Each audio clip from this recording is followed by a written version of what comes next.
Dan peserta diharapkan memastikan untuk suaranya bisa di-mute selama proses webinar ini. Nanti pada sesi tanya jawab kita bisa buka dan kita bisa interaktif gitu ya. Kemudian peserta yang mengikuti webinar melalui Zoom atau YouTube dapat mengajukan pertanyaan, jadi ketik tanya lalu lanjutkan untuk menuliskan. Jadi selama nanti proses presentasi Bapak Ibu bisa start untuk mulai menanyakan baik di YouTube maupun di Zoom ini. Nanti kami akan collect dan kita akan share ke Bapak Moderator. Kemudian bisa saja tanya jawab dilakukan melalui chat di ruang Zoom atau di ruang chatnya YouTube Fakultas Teknik UNS, kita broadcastnya ada di sana. Kemudian di akhir acara atau di pertengahan acara gitu ya, jam 4 kita mulai start link daftar hadir. Monggo mohon diizin diisi karena ini juga berkaitan nanti kita juga ada e-sertifikat gitu ya. Baiklah, dengan demikian waktu dan tempat kami serahkan kepada Pak Pandu. Silakan Pak Pandu untuk memandu acara. Baik, terima kasih Bu Ruli untuk prakata pembuka tadi berkaitan dengan webinar PSJ di sore hari ini. Selamat sore rekan-rekan semua yang sudah hadir, khususnya untuk narasumber. Assalamualaikum warahmatullahi wabarakatuh. Salam sejahtera untuk kita semua. Dan seperti yang tadi sudah disampaikan oleh Bu Ruli, nama saya Pandu dan saya ditugasi oleh beliau untuk memoderatori acara hari ini. Dan tadi juga sudah disampaikan bahwa saya sama seperti kedua narasumber yang hadir di sore hari ini secara online, juga alumni dari Chiba University, dan memang yang saya ketahui di sana pendalaman ilmu desain itu sangat menarik ya. Jadi kegiatan-kegiatan kita itu dalam penelitian, dalam mengembangkan keilmuan itu sangat difasilitasi oleh sensei-sensei kita atau profesor ya, dengan praktek langsung ke lapangan ataupun juga dengan penggunaan fasilitas laboratorium yang saya kira juga cukup mumpuni untuk kegiatan-kegiatan penelitian desain.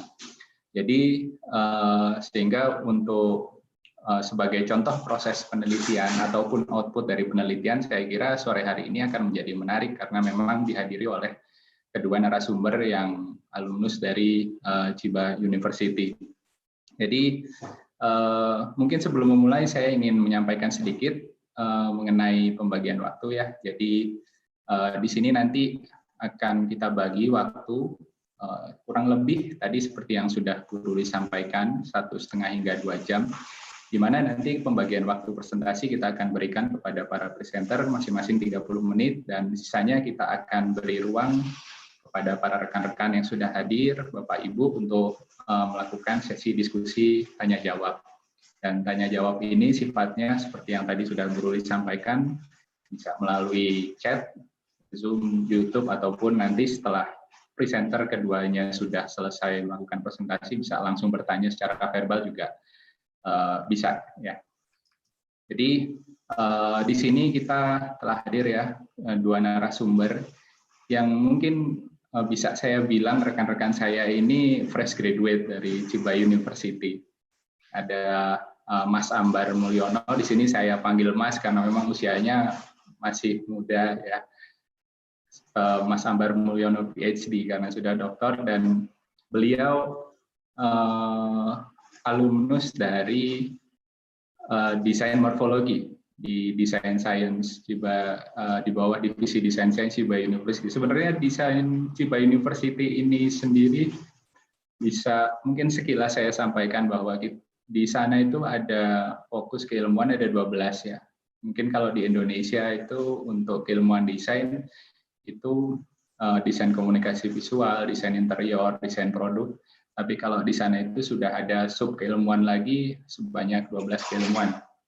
Dan di situ pembahasan keilmuannya itu sudah sangat luas. Jadi dari pembuatan sistem, manajemen, psikologi, morfologi, culture, community, environment, macam-macam. Di situ ada di sana.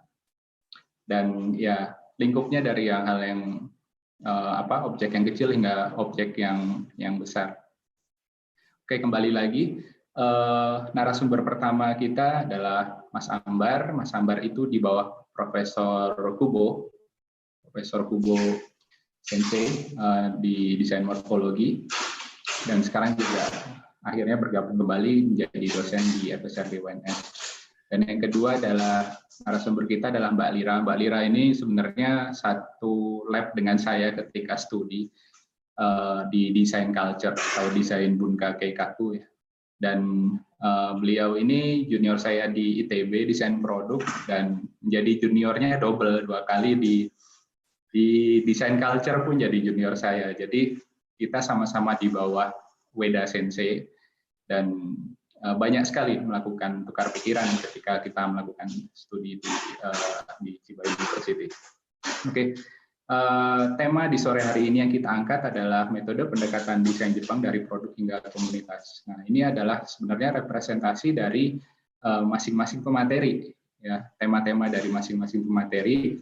Seperti Mas Ambar itu sendiri nanti akan membahas Kansei Engineering atau Kansei Kogaku, di mana metode ini sebenarnya kebanyakan digunakan untuk penelitian dan pengembangan produk. Bisa dibilang nih metode yang unik karena bagaimana kita bisa mengukur emosi atau elemen-elemen afektif dari user, dan kita translasikan aspek emosi tersebut menjadi hal-hal yang bisa terukur dan bisa dijadikan variabel-variabel dalam mengembangkan desain. Nah, ini kan sebenarnya sangat unik, dan di Jepang sebenarnya sudah populer metode ini. Di Indonesia mungkin kita samar-samar mendengar tentang metode ini. Jadi mungkin nanti Mas Ambar bisa menjadikan presentasi di sore hari ini menjadi bahan diskusi yang menarik untuk kita nantinya. Lalu yang kedua adalah Mbak Lira. Mbak Lira Ninita Utami ini nanti akan membahas tentang konsep inochi. Inochi itu sendiri kalau kita translasikan langsung ya, live ya, artinya kehidupan. Mungkin ya kalau secara luas diartikan sebagai live, tapi sebenarnya karena kita satu laboratorium, jadi kita sering diajak oleh sensei untuk ke lapangan, ke komunitas, ke desa-desa untuk meneliti dan mengembangkan komunitas. Jadi intinya adalah bagaimana kita melihat satu komunitas yang di mana dia tuh memiliki engagement yang kuat terhadap alam, dan dari engagement kekuat terhadap alam itu mereka bisa memiliki kualitas hidup yang baik ya.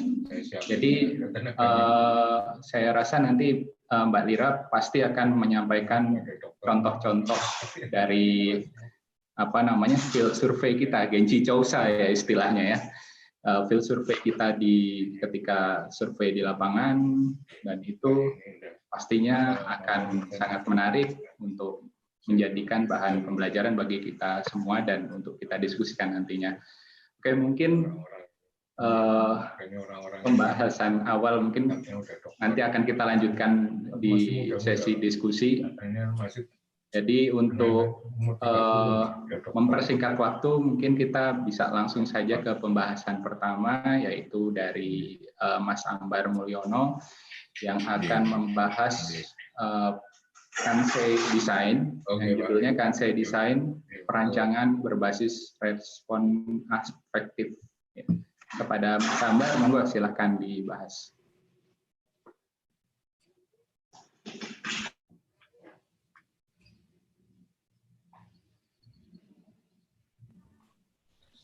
Terima kasih, Mas Pandu. Dik ya, harusnya saya manggil Dik karena dia dimanggil saya Mas. Jadi saya panggil saja Dik Pandu ya. Luar biasa tadi, sesuai dengan namanya, kalau memandu itu benar-benar memberi pintu yang selebar-lebarnya untuk ilmu pengetahuan ini. Tadi sudah disampaikan Dik Pandu ya, prolog tentang materi yang akan saya bawakan, yaitu tentang Kansei Design atau perancangan berbasis respon afektif. Nah, setelah saya pelajari ya, ini memang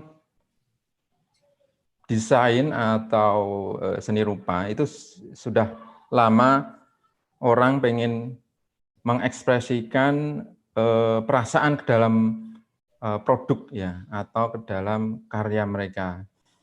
Nah, dan sekian lama setelah berjalannya waktu, saya lihat kok di Jepang ini lebih banyak, ada upaya lebih banyak tentang pengungkapan feeling atau perasaan secara biologis, dan metode-metode yang lahir itu memang banyak di Jepang. Ya, jadi memang afektif ke dalam karya, penanaman nilai-nilai afektif atau psikologis atau feeling ke dalam karya itu bukan hal yang baru ya, tetapi kita bisa cermati bahwa di Jepang ini terlihat ada berbagai metode yang ditawarkan. Sebelum ada Kansei Engineering ini sebenarnya sudah ada yang namanya QFD ya, Quality Function Deployment. Kemudian juga ada Kano, metode Kano, lalu ada Conjoin, nah semuanya dari Jepang. Ya, dan terakhir ada Kansei Engineering, dan ini menurut beberapa pengamat dan di jurnal-jurnal itu memang lebih mampu menjembatani atau metode yang paling mempunyai validitas terbaik ya. Dan itu dibuktikan dengan produk-produk yang dihasilkan dengan metode Kansei Engineering ini sukses di pasaran. Nanti akan saya jelaskan beberapa contoh-contohnya. Next, Mas Pandu. Nah, saya akan mulai dengan cerita bagaimana kenapa kita butuh Kansei Design, atau kenapa kita butuh mengimplementasikan feeling atau perasaan atau aspek-aspek psikologis ke dalam produk. Ya, itu semua karena desain itu sebenarnya kan usaha untuk memecahkan permasalahan, menciptakan benda yang punya fungsional, tetapi ternyata tidak hanya itu saja. Ya, desain itu juga perlu aspek-aspek yang sifatnya psikologis. Ya. Nah, pada awal memang desain ini istilahnya banyak dipakai di produk ya, atau seni rupa atau perencanaan yang sifatnya fisik ya. Tapi kemudian berkembang desain ini tidak hanya untuk membuat produk atau perencanaan produk, tetapi juga suatu jasa atau pelayanan. Jadi, dan sekarang dikenal dengan namanya desain service ya. Desain service itu juga menggunakan Kansei Design juga. Nah, sehingga kemudian Kansei Design atau pendekatan emosional ini menjadi suatu metode atau strategi untuk diterapkan di dalam produk, sehingga menjadi nilai tambah ketika mereka bersaing dengan kompetitor produk yang sama, tetapi ada nilai yang lebih di dalam produk yang ditawarkan. Nah, sehingga ya seperti kita ketahui, kalau kita misalnya pergi ke mall belanja, kita berhadapan dengan berbagai macam produk yang sejenis, dan mereka masing-masing punya nilai yang ingin ditawarkan kepada konsumennya. Nah, dengan metode Kansei ini ada hal yang lebih yang ditawarkan kepada user, karena berusaha mendekati apa sih yang secara psikologis dibutuhkan oleh user atau pelanggan ya. Gitu. Next, Mas Pandu. Berikutnya. Nah, Kansei Engineering ini pertama kali dan dicetuskan oleh Profesor Michio Nagamachi, ini dari Hiroshima University, dengan nama Kansei Kogaku ya, atau kalau diinggriskan emosional atau affective engineering. Nah, walaupun di belakangnya ada engineering, tapi pada kenyataannya dan lebih banyak dipakai untuk perencanaan atau desain produk ya, untuk tampilan ya, sehingga kadang-kadang juga disebut dan lebih sering ya sebagai Kansei Design ya. Itu sehingga nanti ada muncul produk-produk yang disebut produk Kansei seperti itu. Jadi pertama kali dikenalkan atau ini sebagai perintis atau foundernya itu adalah Profesor Michio Nagamachi. Sekitar awal 70-an, tahun 70-an. Next, Pan. Nah, seperti kita ketahui, proses kita mengenali benda atau objek itu ada namanya proses impresi ya. Kemudian jadi ada namanya stimulus, kemudian kita menerima stimulus itu lalu diterima oleh otak, memprosesnya, kemudian memberikan respon. Nah, Kanse itu adalah hasil dari proses impresi ya. Jadi dari stimulus atau benda, objek, kemudian diterima oleh reseptor. Reseptor ya penginderaan kita ya, ada penglihatan, pendengaran, kemudian sentuhan, penciuman, perasa, lalu kognisi. Nah, semua kita sudah tahu reseptor ini, sensor kita itu ada sekian banyak ini. Kemudian oleh otak diolah sehingga menimbulkan persepsi. Ya, itulah proses impresi dan itu terungkap menjadi sebuah kanse. Jadi kanse itu adalah proses seperti ini ya, proses impresi, kemudian nanti ada ekspresi atau respon yang diterima oleh tubuh kita. Next, Pandu.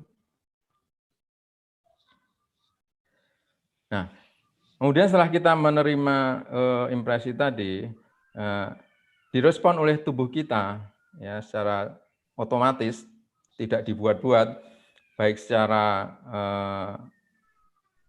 dalam bentuk kata-kata bisa, kemudian dalam bentuk perilaku atau sikap, kemudian berupa ekspresi wajah atau mata, gerakan retinal, respon secara retinal, dan juga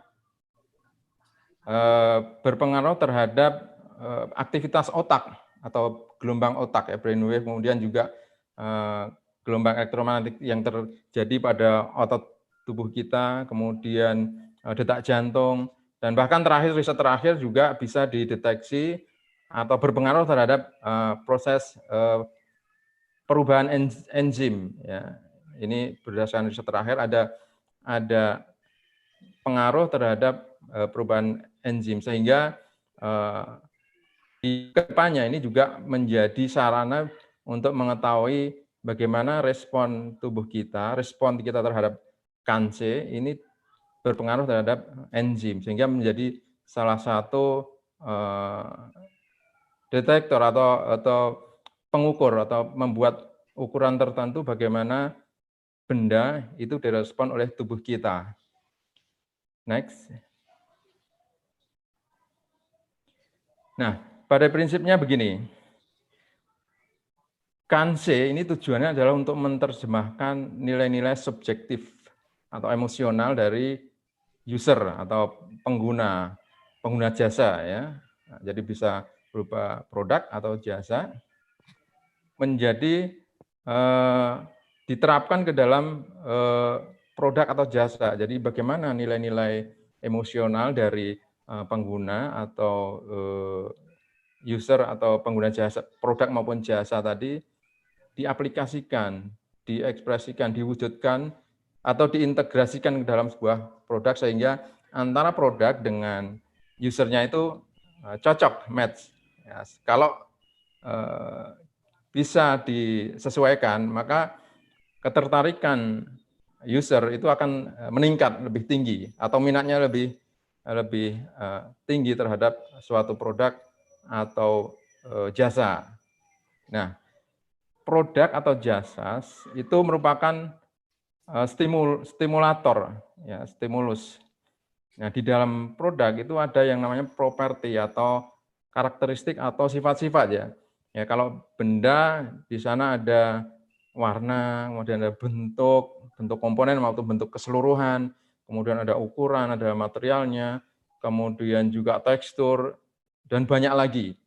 Nah, kalau jasa itu bisa misalnya pelayanan di hotel, bagaimana perilaku misalnya resepsionis itu melayani tamu, bagaimana mereka berkata-kata, berbicara, bagaimana dia membantu tamu, itu menjadi properti atau karakteristik dari stimulator atau sesuatu yang ingin ditawarkan kepada user. Nah, kemudian terjadi proses stimulasi ke dalam pikiran atau otak kita, sehingga user atau pengguna itu muncul persepsi-persepsi. Nah, persepsi inilah yang menghasilkan nilai-nilai afektif, nilai-nilai emosional psikologis. Ya.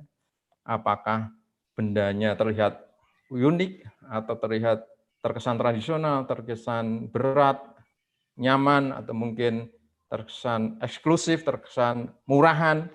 Nah, itu menjadi sebuah kanse. Ya.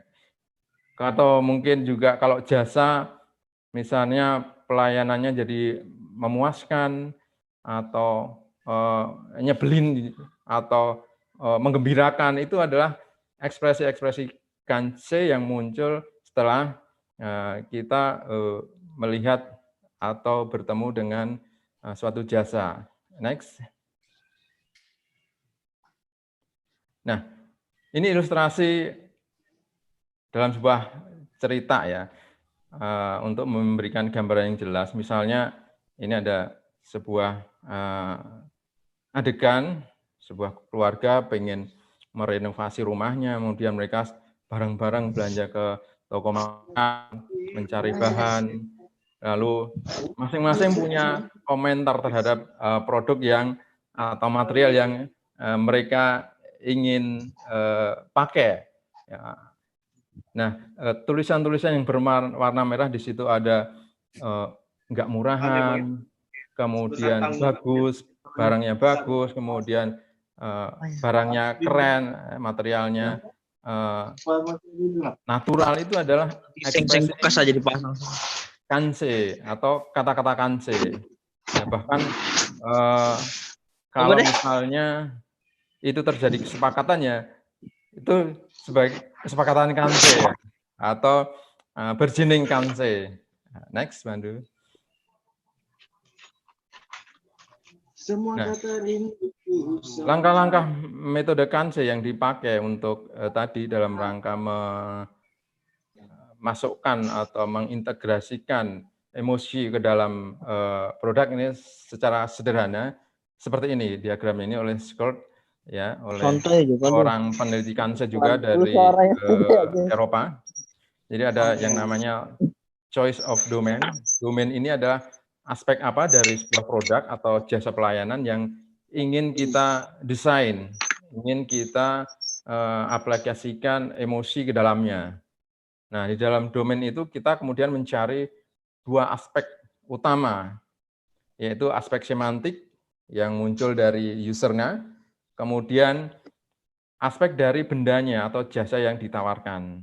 Ya, propertinya apa saja, elemennya apa saja, komponennya apa saja. Kemudian dari dua hal tadi dipertemukan, disintesiskan. Nah, kemudian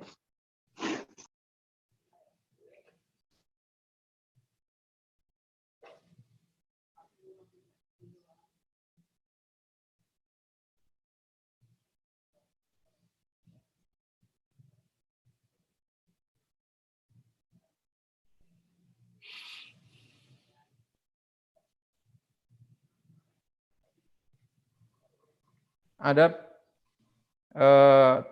tes validity. Validity test itu untuk meyakinkan, memastikan bahwa sintesis itu benar atau valid ya. Nah, kalau sudah valid, maka kemudian dibuatlah model atau prototipe atau sampel, atau kalau misalnya sebuah jasa ya model pelayanan. Nah, oke, next. Nah, untuk mengkoleksi data dari sisi afektifnya, kemudian dari sisi propertinya, kita bisa menggunakan berbagai macam metode atau juga instrumen yang dari sederhana sampai dengan yang canggih ya. Nah, yang jelas pertama harus ada proses stimulasi ya, atau harus ada stimulatornya. Itu bisa berupa benda realnya, benda yang ingin kita ubah desainnya, atau kita secara umum dikatakan prototipe produknya. Kemudian bisa juga sekarang sudah berkembang teknologi virtual reality ya, bisa kita simulasikan dalam sebuah virtual realita ya, apakah menggunakan komputer ya, atau sekarang sudah populer pakai VR glass ya, seperti ini. VR glass itu bisa kita pakai, kemudian lebih sederhana bisa pakai foto, pakai video, atau kalau misalnya sebuah jasa ya pakai simulasi aktivitas atau terjun benar-benar pada kondisi realnya, kondisi nyatanya, misalnya sebuah jasa pelayanan di bank, ya, maka si peneliti atau pihak yang ingin membuat perencanaan menggunakan metode Kanse tadi terjun ke bank atau ke kantor di mana jasa pelayanan itu dilakukan. Nah, ada instrumen yang digunakan untuk merekod atau merekam data-data. Ini harus sesuai dengan apa yang mau direkam, ya. Nah, misalnya untuk produk itu bisa menggunakan yang paling simpel, yang paling mudah dilakukan dan biaya yang paling murah itu bisa menggunakan kartu semantik ya, atau SD card itu semantic differential card ya, kartu semantik itu isinya adalah bagaimana responden atau user tadi menilai sebuah produk ya. Dia ada skala 1 sampai 5, 1 sampai 7, ada bagus sekali, jelek sekali, dari bagus sampai sangat jelek. Nah, itu kartu dibuat dalam satu kartu semantik. Yang lebih canggih yang berupa menggali data yang berupa respon fisiologis, itu bisa dari bagaimana respon orang, respon user dengan mengamati respon gelombang di otak menggunakan EEG ya, elektroencephalograph. Ya, kemudian juga bisa menggunakan ECG, elektrokardiograf, bagaimana detak jantungnya ketika merespon sebuah produk atau jasa. Itu juga bisa menggunakan EMG.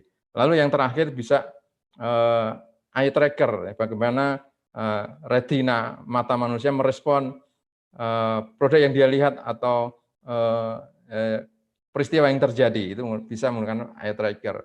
Dan yang terakhir dari sepulis ini bisa dari perubahan hormonal ya. Itu next. Nah, ini adalah sampel sederhana ketika saya melakukan penelitian. Misalnya sebuah produk bambu laminasi, jadi ini sampel produk dari sebuah panel bambu yang dilaminasikan untuk membuat panel dinding ya dari bambu, bahan bambu. Ada beberapa sampel yang ingin kita teliti bagaimana respon usernya. Nah, untuk meneliti ini kita bisa menggunakan yang paling gampang foto sebenarnya, tapi respon sensoriknya kurang lengkap. Maka bisa dibuat sampel produknya dalam ukuran skala kecil ya. Dan ini juga masih punya kelemahan karena tidak merepresentasikan kondisi realnya ya. Tetapi untuk mereduksi biayanya itu bisa kita lakukan ya, bisa kita lakukan. Bagaimana kita juga misalnya ingin membeli material untuk rumah ya. Kita pergi ke toko material, toko bangunan, kita menilai keramiknya ini kesannya bagaimana ya. Itu sebuah proses eksplorasi Kanse sebenarnya ya, dan itu bisa dilakukan untuk meningkatkan kualitas emosional dari sebuah produk ya. Makanya kita tiru dalam sebuah riset bagaimana respon pengguna terhadap material laminasi bambu. Ada beberapa sampel di sini.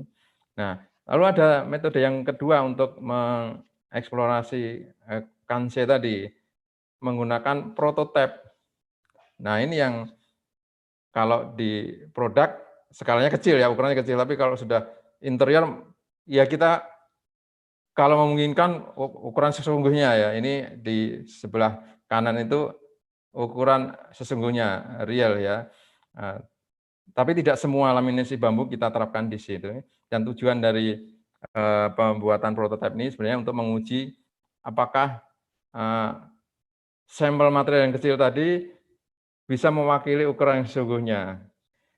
Nah, ternyata dalam penelitian memang ada bisa mewakili, dan itu ya agak terjadi penurunan dengan dites itu bisa match, artinya bisa dilakukan menggunakan sampel kecil itu bisa kita gunakan ya untuk pengujian Kansei.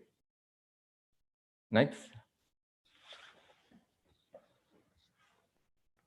Nah, dari sampel sebuah riset itu tadi kemudian menghasilkan ada beberapa hasil yang kita lihat dari riset ini ya, terhadap 10 sampel tadi. Ternyata masing-masing produk itu memiliki respon yang berbeda-beda. Jadi user itu merespon produk tadi bermacam-macam. Ada yang menganggapnya lux, ada yang menganggapnya kuat, ada yang menganggapnya modern, kemudian ada beberapa Kansei word atau kata-kata Kansei yang kita gunakan di sini yang ingin kita gali. Ya. Bagaimana user merespon kata-kata Kansei tadi terhadap material yang ingin kita ujikan. Gitu. Nah, grafik ini menunjukkan masing-masing respon user terhadap produk tadi. Ya. Ada yang sangat kuat berkesan lux atau mewah ya. Ada yang memiliki kesan natural, ada yang sangat tidak modern, yang menuju ke bawah itu adalah negatif respon ya, negatif respon. Jadi bervariasi, ini hasil yang bisa kita dapati dari riset menggunakan metode Kansei. Next, Pandu. Nah, kemudian hasil yang kedua adalah, dan ini menjadi keunggulan dari metode Kansei ya, metode Kansei, yaitu kita bisa mengetahui faktor apa saja yang membuat atau berpengaruh terhadap emosi yang kita ujikan tadi. Ya, di sini bisa diketahui, aspek kontur itu ternyata memberikan respon kesan lux yang lebih ya daripada faktor-faktor yang lainnya. Kemudian aspek tertentu memberikan Kansei atau pengaruh Kansei yang terkesan kuat atau terkesan modern dan seterusnya. Ini ada beberapa proses-proses metode statistik yang kita gunakan di sini sehingga bisa kita ketahui faktor atau properti yang paling dominan menghasilkan respon-respon yang kita bisa rencanakan. Next, Pandu. Nah, saya kira banyak peserta dari seni rupa di sini ya. Seni rupa dan desain saya lihat banyak yang mendaftar, dan ini bukan tugas nirmana ya. Bukan tugas nirmana, ini juga bukan gambar zebra, tapi ini adalah proses identifikasi bagaimana user itu merespon sebuah produk BH dari Wakoal, produk yang sangat populer. Jadi prosesnya pada awalnya ada 1.000 orang responden diundang untuk ditanyai kesan apa yang ingin Anda ciptakan atau ingin Anda peroleh dengan memakai produk bra ya, dengan memakai produk bra. Ada, dan sebagian besar 80% itu mengatakan saya ingin terlihat cantik, juga elegan. Kemudian tahap yang kedua, dari 1.000 tadi, dari 80% tadi dipanggil 200 orang untuk mencoba sekian alternatif bra dengan beberapa desain dan beberapa ukuran XML ya. Nah, kemudian setelah melalui proses metode Kanse tadi, itu ditemukan ternyata yang sebelah kanan itu ada perbedaan yang saya kasih tanda biru itu ya. Kemudian juga bentuk tutupnya itu yang menghasilkan kesan atau Kanse beautiful, cantik dan elegan. Nah, kemudian setelah diproduksi, dipasarkan memang sukses ini, ya, menjadi produk yang sukses. Next, Madu. Contoh lain yang merupakan produk Kanse, kita katakan produk Kanse karena menggunakan metode Kanse ya, adalah sebuah mobil made in Jepang, Nissan Jima. Nah, ini tidak banyak yang berubah dari komponen yang ada di mobil, ya, dari sebelumnya tahun 88, kemudian tahun 89 itu setelah direspon oleh user, oleh pengguna, nah ternyata terutama user itu merespon atau respondennya merespon lampu belakangnya itu jelek, ya. Jadi jelek, kata-kata jelek atau ugly itu merupakan kata-kata Kanse yang negatif. Ya. Kemudian para peneliti, desainer membuat desain baru yang kira-kira bisa menghilangkan Kanse negatifnya. Maka muncullah di sebelah kanan, kemudian Nissan Jima itu berubah lampu belakangnya. Ya. Lalu ada elemen yang lain yang dihilangkan, yaitu strap, ya, strap dari chrome di bodi mobilnya itu dihilangkan, lalu warnanya diubah. Jadi tidak banyak yang diubah di sini, hanya sedikit saja, tetapi kemudian meningkatkan penjualan dari Nissan Jima ini. Dan kemudian lampu belakang ini ternyata banyak ditiru kemudian oleh produsen mobil yang lain. Next. Nah, ini contoh-contoh produk lain yang dihasilkan terutama oleh Sensei Nakamachi, ya, oleh Profesor Michio Nakamachi, yang memang paling banyak menghasilkan produk-produk yang sukses. Ya. Di situ ada shower made in Panasonic, kemudian ada dashboardnya Hyundai, kemudian ada Mazda ini yang paling sukses dan cukup bertahan lama, ya. Ini Mazda Miata, ya. Dimulai tahun 68 kalau nggak salah ya, maaf, tahun 78. Jadi pertama kali Profesor Sensei Nakamachi jadi diundang oleh CEO-nya Mazda, tolong diajari tim desainer kami metode yang Anda buat dengan metode Kanse. Kemudian staf terutama desainernya itu belajar tentang Kanse. Kemudian setelah itu nggak ada kabar lagi, ya. Dan ternyata Mazda berusaha membuat mobil baru itu berdasarkan metode Kanse tadi yang diajarkan. Nah, kemudian Sensei Nakamachi diundang untuk menilai ini mobil yang kami hasilkan menggunakan metode Anda.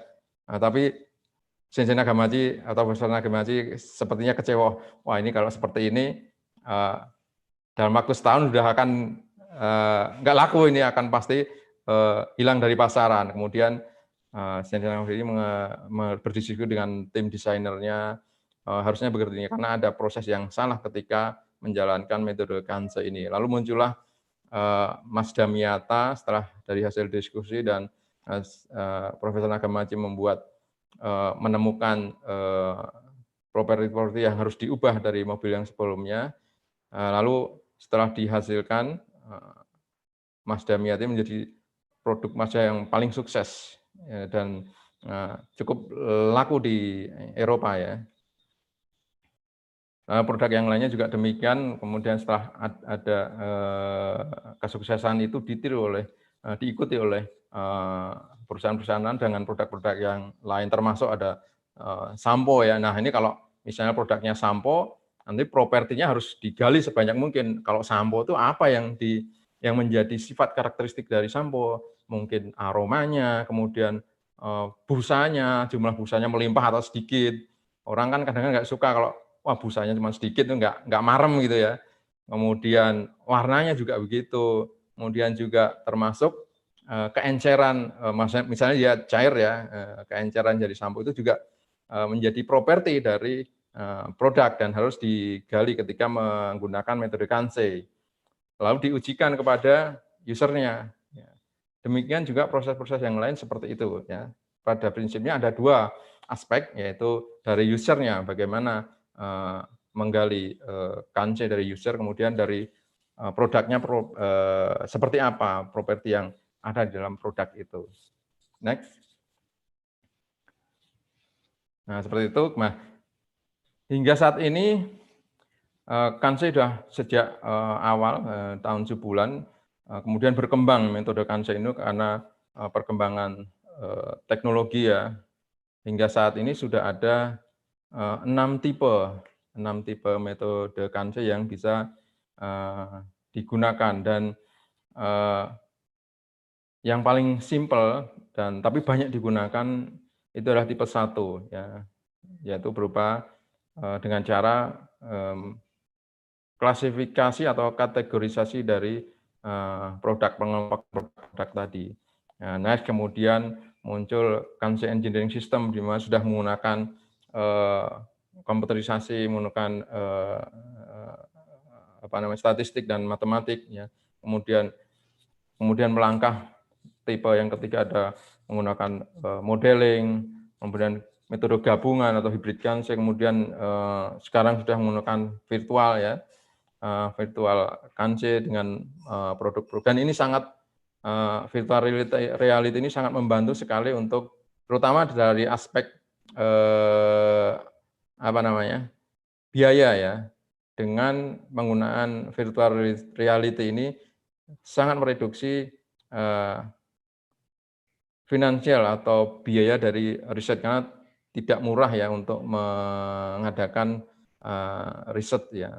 Dengan virtual reality ini, apalagi kalau produknya besar ya, misalnya interior atau arsitektur, ya kalau harus membuat prototipenya kan biayanya sangat tinggi. Sehingga cukup dengan virtual reality bisa merepresentasikan dari produk yang ingin dieksplorasi atau ditingkatkan nilainya. Nah, kemudian ada tipe yang ke-6, kolaboratif. Ini ada proses diskusi antara desainer dengan usernya ya, secara online ya. Jadi makin banyak yang terlibat di tipe yang ke-6 itu. Kemudian ada yang ke-7 sebenarnya lebih kompleks lagi. Kemudian dan seterusnya, mudah-mudahan nanti di kesempatan yang lain kita bisa diskusi tentang Kansei dari masing-masing tipe ini ya.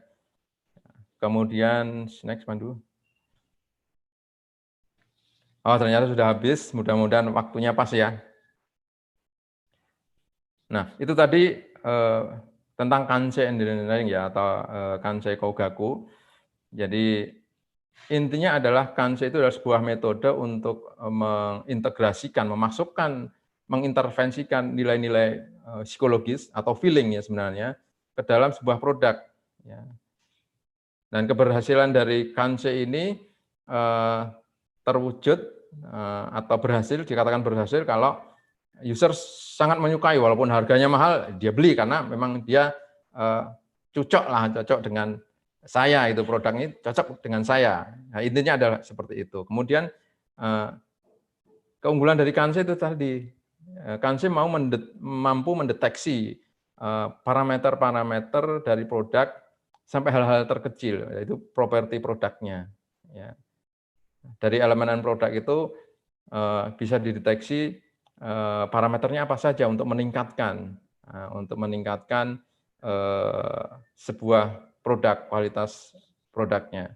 Nah, demikian mudah-mudahan ini hanya perkenalan ya, mudah-mudahan memberi pengetahuan yang sedikit ya, tapi kedepannya bisa memberi sumbangan bagi perkembangan dunia desain di Indonesia, karena Kanse sudah sangat populer di luar, termasuk di Malaysia sudah rutin diadakan ini conference tentang Kanse. Demikian, terima kasih atas waktunya, Dik Pandu. Assalamualaikum warahmatullahi wabarakatuh. Assalamualaikum warahmatullahi wabarakatuh. Ya, Mas Ambar, terima kasih untuk materi Kanse-nya ya. Ini mungkin bisa jadi intro ya untuk kita semua, dan pastinya diperlukan semacam workshop lebih lanjut ya. Mungkin ada contoh kasus apa kita bisa mencoba untuk melakukan penilaian itu. Ya, intinya adalah Kanse itu mungkin kalau saya mendengar dari presentasinya dari Mas Ambar ini bisa mengobjektifkan elemen-elemen subjektif ya. Karena kan pendapat-pendapat emosi itu kan lebih ke, kalau mungkin sifatnya reflektif ya, berdasarkan pengalaman user terhadap sesuatu ya, bisa produk atau kejadian apapun ya. Memang variabelnya banyak sekali emosi itu, karena dulu saya juga pernah diminta oleh Mas Ambar ini untuk mengisi angketnya. Lumayan ribet ya Mas ya, karena banyak sekali poin-poinnya. Ya, saya juga dulu ternyata secara nggak langsung juga, karena dulu pernah bekerja di Unilever saya, Mas Ambar. Di sana dulu kita pernah menggunakan eye tracker untuk menilai efektivitas dari kemasan yang dibuat oleh Unilever. Jadi kita memang bisa tahu gerakan mata itu retina dan pusatnya itu akan ada di mana, dan itu yang akan kita tindak lanjuti lebih lanjut, apakah itu karena warna atau apa gitu ya, kira-kira seperti itu ya. Mungkin nanti juga bisa dijelaskan Mas Ambar ya, perihal toolsnya tadi belum disampaikan, bagaimana kira-kira software untuk atau alat-alat untuk menilai Kanse engineering untuk mengkompilasi datanya. Oke. Ya, di sini sebenarnya kita sudah mendapatkan pertanyaan, jadi kita kumpulkan dulu pertanyaan untuk Mas Ambar. Jadi setelah dari Mbak Lira presentasi, nanti akan kita diskusikan dari pertanyaan-pertanyaan yang sudah kita kumpulkan ini. Oke, terima kasih banyak Mas Ambar Mulyono. Oke, selanjutnya mungkin tanpa berpanjang lebar, kita langsung saja ke pemateri kedua, yaitu Mbak Lira Anita Utami, yang beliau akan membahas Inoci. Jadi presentasinya berjudul Konsep Inoci dalam Meningkatkan Kualitas Kehidupan Melalui Pelestarian Alam dan Budaya. Ya, monggo Mbak Lira, silakan. Baik, terima kasih sebelumnya untuk Pak Pandu sebagai senior saya di Design Culture. Terima kasih untuk kesempatan ini. Jadi tanpa panjang lebar, mungkin saya akan langsung aja ya. Nah, jadi saya ingin mengajak berkenalan dengan suatu konsep yang sebenarnya ini itu sangat simpel. Jadi inochi, yaitu hidup. Nah, di Jepang ini konsep ini tuh begitu begitu dalam maknanya dan sangat berpengaruh di dalam kehidupan mereka, baik berkarya dan juga baik berinteraksi dengan lingkungan-lingkungan di sekelilingnya. Nah, jadi buat orang Jepang sendiri, cara pandang mereka ini akan melahirkan gaya hidup. Nah, lalu sampai ke tradisi culture-nya mereka itu semua diilhami oleh konsep ini. Nah, konsep ini sendiri itu, konsep inochi ini sendiri artinya sebenarnya hidup atau kehidupan atau being alive. Nah, sebenarnya sangat tua dan mungkin sudah direcord di abad ke-8. Jadi ada di buku-buku literaturnya yang sangat lama. Tetapi konsepnya sendiri itu baru dijadikan pada saat agama-agama Buddha masuk, lalu juga ada Konghucu dari Cina masuk. Nah, ini lalu menjadi sebuah konsep yang komprehensif. Nah, jadi konsep hidup yang berawal dari dari lingkungan ini itu sebenarnya menumbuhkan kesadaran akan karakteristik yang dimiliki oleh sesuatu yang hidup. Jadi sesuatu yang hidup itu dia mengalami fase seperti kelahiran, lalu dia bernafas, lalu dia tumbuh, lalu dia menua, dan juga lalu mati. Nah, bahwa hidup ini tuh sebenarnya personal, individual, dan dia tidak tergantikan pada setiap makhluk, tetapi dia saling membentuk jaringan, ya, dia membentuk hubungan-hubungan. Nah, jadi lalu hidup itu juga dia sifatnya finite atau dia terbatas karena ada fase-fase tersebut, tetapi dia juga tidak terbatas, yaitu infinite, karena merasakan adanya aliran kehidupan di sekitar kita. Nah, karena adanya pemahaman ini, jadi secara tidak sadar maupun sadar, itu menjadi sebuah pemikiran yang kolektif. Nah, yang selanjutnya, orang dulu itu untuk bisa merasakan itu semua ada di kehidupan lingkungan mereka. Jadi di kehidupan orang-orang zaman dulu, mereka itu membaginya ke dalam 3 zona besar seperti ini. Nah, yaitu hitozato atau human settlement, di mana orang-orang itu hidup, tumbuh, berkembang, mengkultivate lahan-lahan. Lalu ada daerah yang namanya Okuyama. Okuyama itu adalah pedalaman-pedalaman di mana hewan-hewan hidup dan juga ada ekosistem-ekosistem sendiri di belakang situ. Nah, lalu di pertengahan itu ada yang namanya Satoyama atau buffer zone. Jadi di buffer zone ini ada interaksi-interaksi yang akhirnya mempengaruhi rasa dan pengalaman hidup bagi manusia-manusia ini. Nah, dari interaksi-interaksi di sini itulah yang akan melahirkan gagasan-gagasan, budaya-budaya, tradisi. Seperti itu. Nah, di masa yang lalu, interaksi terdekat manusia dengan lingkungan itu, dengan hidupnya itu ada di Satoyama ini. Jadi jadi orang-orang itu misalnya mencari makanan-makanan, terus mencari kayu-kayu bakar, terus mencari tanah liat untuk membuat keramik, menghasilkan manure atau misalnya menghasilkan pupuk untuk bercocok tanam, itu semua ada di sini. Nah, di bagian Satoyama ini, bagi mereka itu adalah bagian alam yang bisa diprediksi oleh mereka gitu. Nah, jadi sangat sensitif hubungan masyarakat dengan alam ini yang disupport oleh Satoyama, lahan Satoyama ini. Ya, setelah ini saya ingin share screen sebentar untuk memperlihatkan bagaimana sih sebenarnya interaksi itu. Boleh ya? Jadi bisa langsung di-share.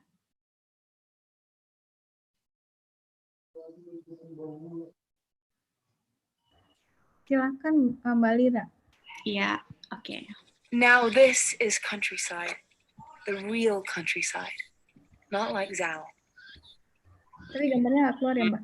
Oh, gambarnya nggak keluar ya? Oh, keluar. Zao is beautiful, but don't worry. Keluar? Kita nggak lihat. Oh gitu, ya udah. Atau nanti pas selesai baru bisa.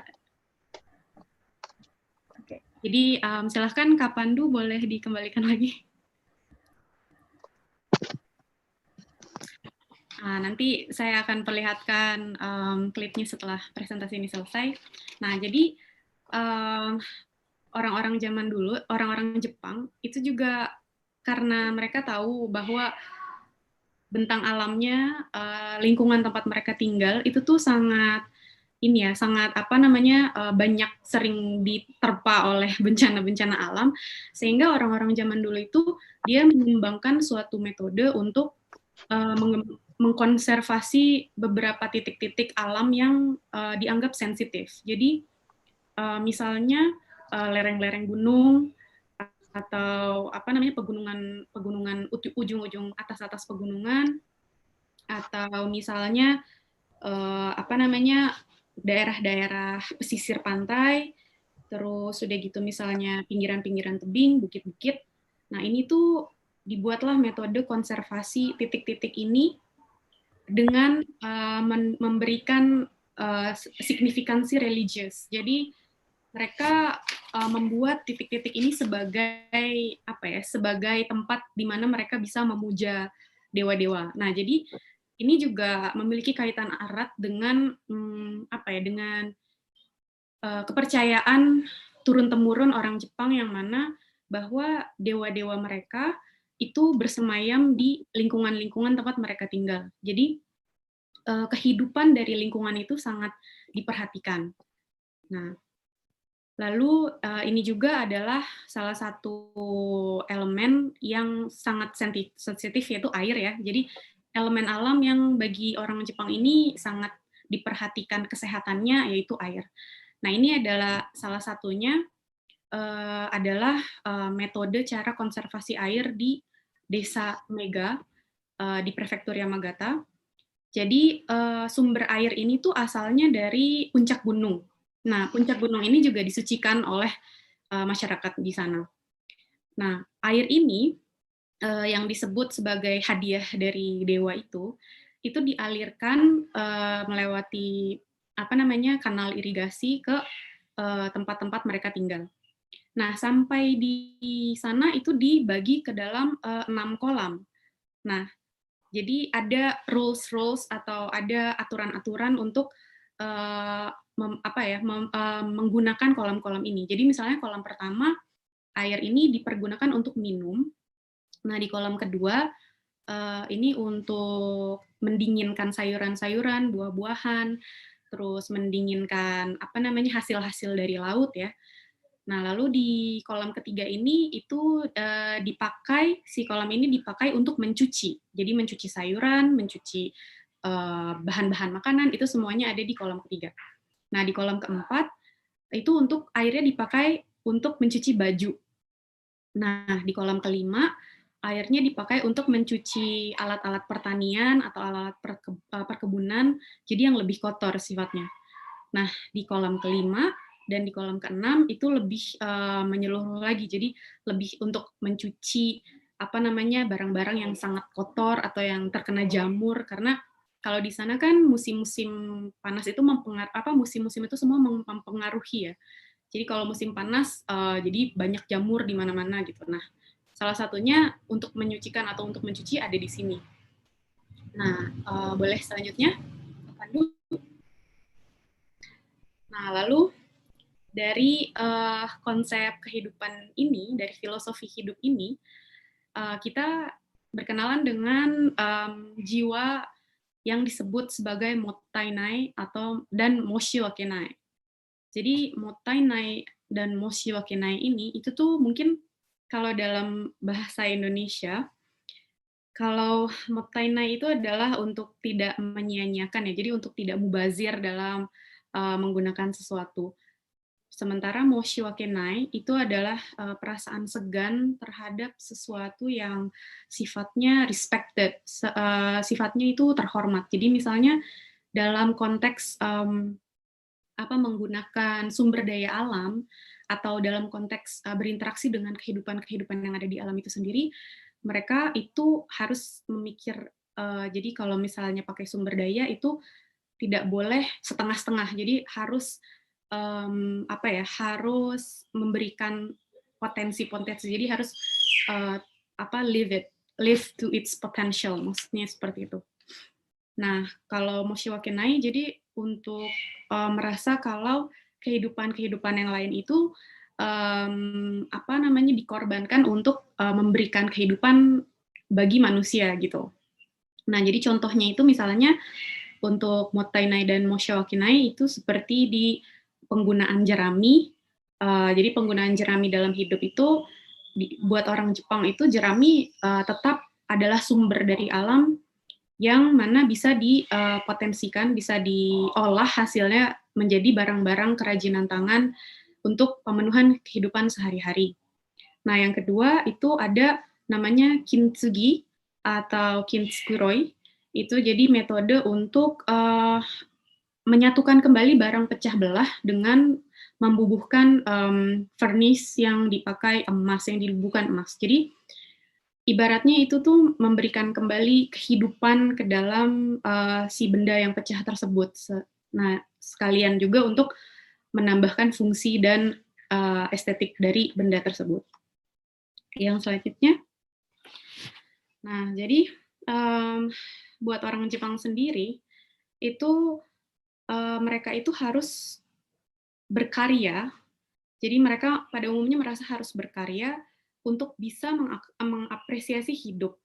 Jadi maksudnya untuk menghasilkan, untuk bisa berinteraksi dengan alam dengan secara dalam, jadi mereka itu mengekspresikannya dalam bentuk karya-karya.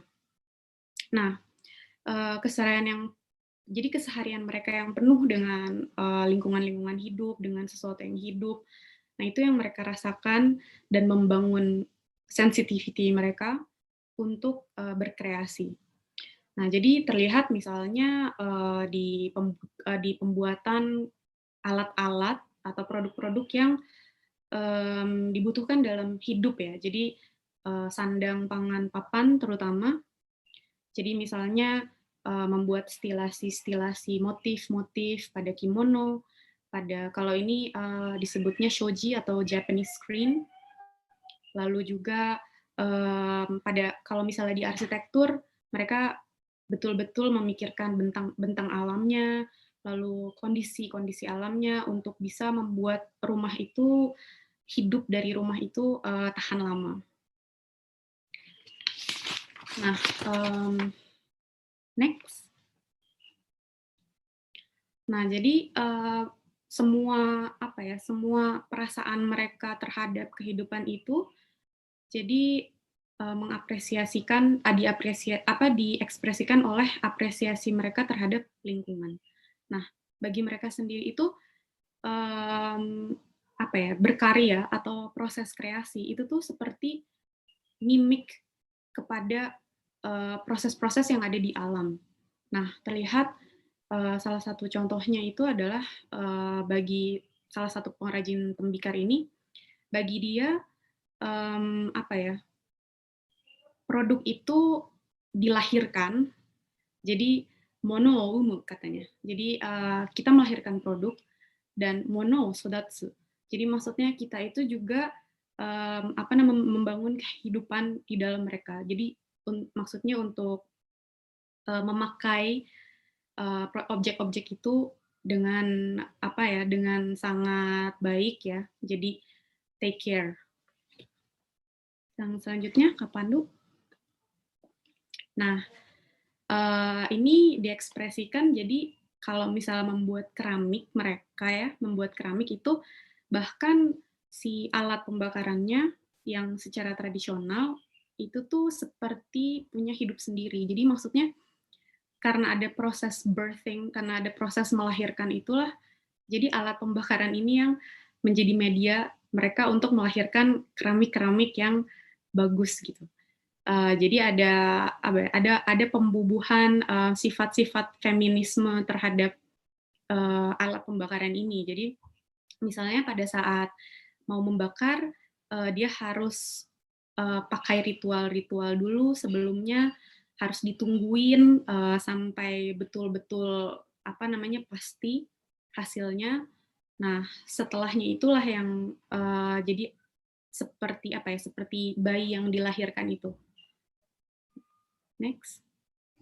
Nah, buat dia juga jadi ekspresi dia berkarya itu tuh juga harus mengekspresikan kekayaan dari kehidupan di sekelilingnya. Nah, tadi kalau saya berbicara tentang Satoyama, nah dia ini hidupnya itu dikelilingi oleh alam yang sangat kaya itu. Nah, jadi produk keramiknya dia itu kualitasnya akan bergantung dengan kesehatan dari alam sekitarnya. Jadi karena tanah liatnya itu diambil dari gunung-gunung dekat dia, lalu kayu-kayu bakarnya pun diambil dari hutan-hutan di sekelilingnya. Jadi untuk mengambil sumber daya alam itu dia tidak boleh sampai merusak ekosistem alam di sana gitu. Jadi pada praktiknya dia masih memakai praktik tradisional untuk memotong pohon-pohon. Jadi dalam 15 tahun dia hanya memotong sekali, lalu dia mempersilahkan untuk tumbuh, lahan-lahannya tersebut untuk tumbuh, baru kemudian dia manfaatkan lagi. Nah, next. Nah, lalu kalau di sini, jadi ini ada juga namanya ontayaki. Jadi perajin-perajin di daerah sini itu dia memanfaatkan aliran sungai untuk membuat tanah liatnya. Sebenarnya ini bisa di play, tapi saya Kak Pandu bisa di play untuk bisa melihat mekanismenya. Oh, kalau tidak bisa di play? Ya bisa. Jadi ini adalah yang disebut mekanisme karausu untuk membuat tanah liat. Nah, karausu ini tuh sangat lama ya, jadi proses membuat tanah liatnya ini juga sangat lama. Nah, proses yang lama ini itu mempengaruhi ke cara kecepatan dari mereka untuk membuat produk tersebut. Nah, jadi jadi pada saat dia itu lama, nah proses kehidupannya itu jadi harus dirasakan. Jadi tidak boleh terburu-buru buat dia. Nah, itu diekspresikan dengan si kecepatan karausu ini. Boleh selanjutnya, Pak Pandu? Nah, jadi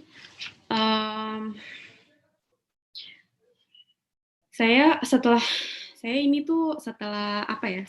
menjelaskan bagaimana si konsep kehidupan ini ada di dalam masyarakat Jepang dan mempengaruhi cara mereka hidup, mempengaruhi mereka membuat gagasan-gagasan yang melahirkan tradisi-tradisi dan kebudayaan, saya ingin menjelaskan bagaimana ia bisa hilang dari hidup orang Jepang dan bagaimana ia bisa kembali lagi. Nah, jadi kebetulan Jepang itu ada yang namanya restorasi Meiji dan jadi pada saat restorasi Meiji itu dia ada yang namanya revolusi industri. Nah, jadi pada saat itu pemerintah fokus untuk menumbuhkan industri-industri dari negara mereka ya. Jadi setelah itu mereka sangat maju. Nah, jadi untuk memenuhi kemajuan itu ada beberapa hal-hal yang akhirnya hilang ya. Jadi misalnya untuk membuat pemukiman-pemukiman mereka harus membuka lahan-lahan Satoyama. Lalu untuk membuat industri-industri, pabrik-pabrik industri, mereka harus mengorbankan beberapa kehidupan-kehidupan di alam. Nah, dari situ, terlalu cepat Kak Pandu. Nah, dari situ, puncaknya adalah setelah bubble ekonomi. Jadi setelah bubble ekonomi itu mulai ada konsumsi besar-besaran, lalu mulai ada juga depopulation. Jadi di satu daerah fokus itu sangat crowded, tapi di daerah lain itu dia menghilang populasinya. Nah, dari masalah-masalah ini lalu mulai muncul penyakit-penyakit sosial dan juga penyakit-penyakit di lingkungan hidup. Nah, dari situ puncaknya setelah tahun 1991 itu mulai orang-orang kembali sadar kalau mungkin ada yang terputus koneksinya. Jadi mereka merasa hidup itu tidak bisa dirasakan lagi gitu. Nah, akhirnya mereka mulai mengevaluasi kembali tradisi-tradisi daripada leluhur-leluhur mereka dan kembali lagi kepada konsep-konsep hidup yang di awal. Nah, Lalu akhirnya mereka mengembalikan inisiasi-inisiasi bagaimana caranya hidup harmonis dengan alam. Nah, dari situ mulai muncul banyak inisiasi-inisiasi yang diprakarsai oleh masyarakat-masyarakat bekerja sama dengan pemerintah-pemerintah dan juga ahli-ahli. Nah, next. Nah, ini juga salah satu metode pemerintah. Jadi salah satu kebijakan pemerintah adalah untuk merevisi sistem edukasi mereka. Jadi setelah ini 1989 itu pemerintah besar-besaran melakukan revisi pada industri pada edukasi moral. Jadilah buku-buku ini ya. Jadi buku-buku ini itu diajarkan kepada anak-anak SD dan juga anak-anak SMP. Nah, tujuannya sebenarnya adalah untuk kembali merasakan apresiasi terhadap hidup yang dipengaruhi oleh kekayaan sumber daya alam, jadi kekayaan lingkungan hidup di sekitar mereka. Nah, dari sini mereka bisa berpikir bagaimana budaya-budaya dan tradisi-tradisi luhur itu lahir dan juga bisa hidup panjang setelah itu ya. Next. Nah, setelah itu mulai juga ada agen-agen yang merubah secara sosial. Jadi misalnya di tahun yang sama 1990, 1980 itu mulai ada film-film yang temanya itu adalah konservasi lingkungan hidup. Nah, jadi 3 film di atas ini itu jadi membawa tema-tema bagaimana mengkonservasi kembali lingkungan hidup dan bagaimana cara merasakan kekayaan hidup lagi. Nah, di bawah ini dalam media literatur ada yang namanya In Praise of Shadows atau dalam bahasa Jepangnya In Eraisang. Nah, dia ini menceritakan tentang estetika Jepang atau kepekaan orang Jepang terhadap lingkungan hidup mereka dan terhadap kekaryaan mereka. Nah, itu tuh dibawa oleh proses dari mereka memahami keharmonisan dalam hidup.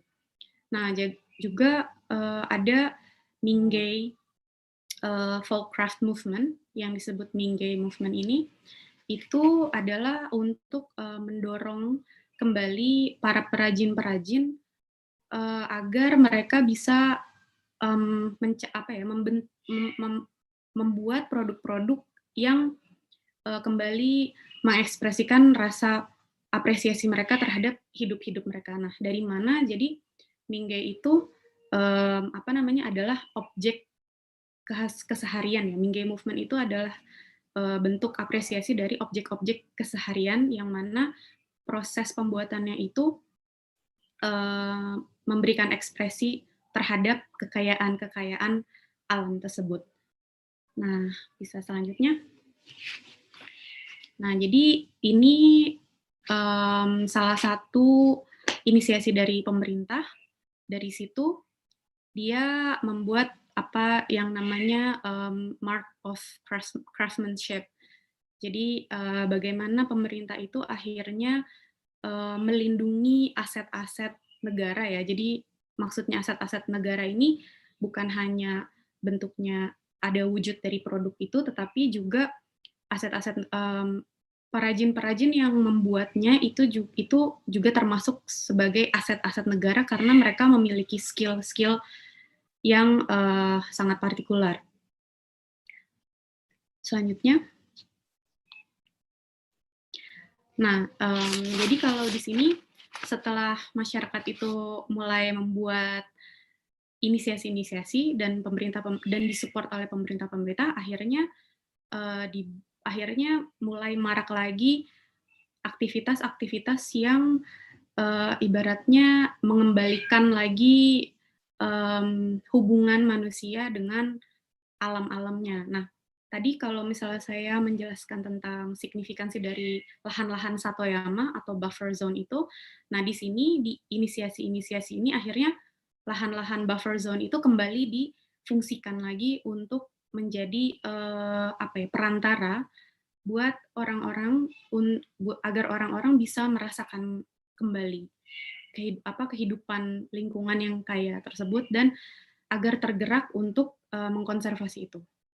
Nah, kalau dalam distrik, kalau dalam tingkatan kota atau distrik, jadi contohnya adalah dua ini. Jadi yang pertama itu adalah irrigation canal yang dikonservasi oleh masyarakat sekitar dan Pemda dan pemerintah daerah. Jadi Gembegawa irrigation canal ini itu sudah ada semenjak zaman Muromachi, jadi sekitar abad ke-16.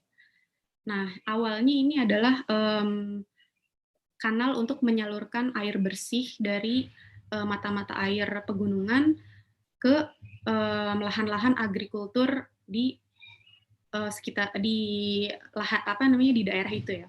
Nah, dari situ masyarakat merasakan keindahan dan juga kebersihan dari air tersebut dalam kehidupan mereka sehari-hari. Akhirnya mereka merasa perlu untuk melestarikan kanal ini, sehingga dari seluruh masyarakat itu terciptalah yang namanya Groundwork Mishima Project yang tujuannya adalah untuk mengkonservasi kanal ini agar bisa terus dipakai sampai sekarang. Nah, sampai sekarang pun akhirnya orang-orang yang tinggal di sana itu memakai air bersih yang sumbernya dari kanal ini, dan juga tempatnya ini dijadikan dijadikan tempat bermain, juga habitat-habitat lingkungan-lingkungan hidup itu kembali tumbuh dalam kanal-kanal ini. Nah, yang selanjutnya belum terlalu cepat kawan. Nah, maaf. Nah, yang ini itu yang satu lagi itu namanya Otonashi Shinsi Park. Jadi di sini itu membuat taman air yang sebenarnya adalah upaya untuk mempurifikasi air kotor. Jadi dan untuk mencegah banjir. Jadi dulu pada saat era industrialisasi, nah Tokyo ini salah satu yang terkena dampak yang sangat lumayan dalam masalah-masalah lingkungan hidup. Sehingga distrik kita, jadi Kita City itu dia membuat suatu inisiasi untuk mencegah mencegah pencemaran air dan juga banjir yang terjadi karena masalah industrialisasi itu tadi. Selanjutnya, kapan dulu? Nah, kalau yang ini itu adalah budaya membuat sake untuk mengembalikan sirkulasi alam lagi. Jadi sake itu seperti yang saudara-saudara semua ketahui, ini merupakan minuman beralkohol ya kalau misalnya di Jepang, tapi dia sangat signifikan karena minuman sake ini itu sebenarnya dianggap sebagai minuman dewa buat orang di sana. Sehingga karena dia adalah produk yang dipersembahkan kepada dewa, sehingga pembuatannya itu harus sangat merasakan hidup-hidup di sekeliling lainnya. Nah, ini itu pembuatan sake di daerah ini itu ditujukan untuk mengkonservasi air lewat lewat pembuatan atau lewat penanaman padi organik ya. Nah, jadi di daerah ini padi-padi organik ini si lahan-lahannya itu bisa mempengaruhi kesehatan kualitas danau di sebelahnya. Nah, karena danaunya sehat, jadi karena danaunya sehat, padinya sehat, karena padinya sehat, berasnya enak. Nah, karena berasnya enak, sakenya pun juga enak. Nah, jadi ini adalah salah satu sirkulasi pembuatan sake yang akhirnya jadi mengkonservasi lingkungan hidup dan membawa nilai ekonomis buat warga di sana. Nah, jadi kita sampai kepada bahwa pemahaman hidup ini yang sebenarnya sederhana, yang akhirnya melatar belakangi dari cara kita berpikir dalam design culture. Nah, jadi di dalam design culture ini penting untuk membuat revitalisasi daerah yang membawa 3 parameter.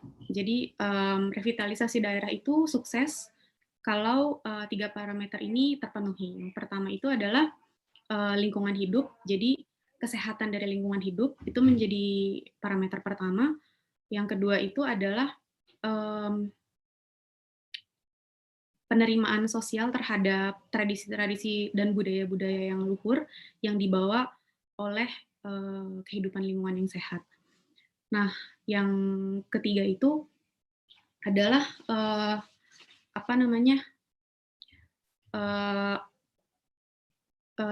tradisi-tradisi dan budaya-budaya yang lestari yang dibawa oleh apresiasi dari lingkungan hidup ini.